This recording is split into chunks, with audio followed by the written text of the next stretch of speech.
Want to change chat bubble on Talkie AI? Then you're on the right video. Today I'll be showing you the step-by-step process on how you can easily change the chat bubble on Talkie AI. First thing first, head over to your application Talkie AI. Enter your login credentials and make sure that you are logged in into your specific account. Once you have been logged in, head over to inbox at the bottom of the screen.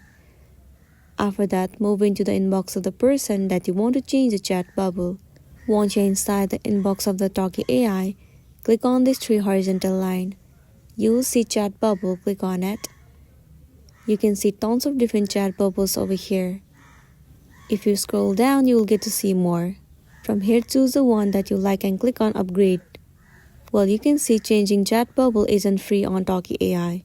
You have to get the premium version of Talkie AI in order for you to change the chat bubbles. If you really want to change it, follow the on-screen process and then upgrade it. After that, change the chat bubble. So that's the end of the video. If this video really helped you, give it a like and check out our next tutorial. Thank you.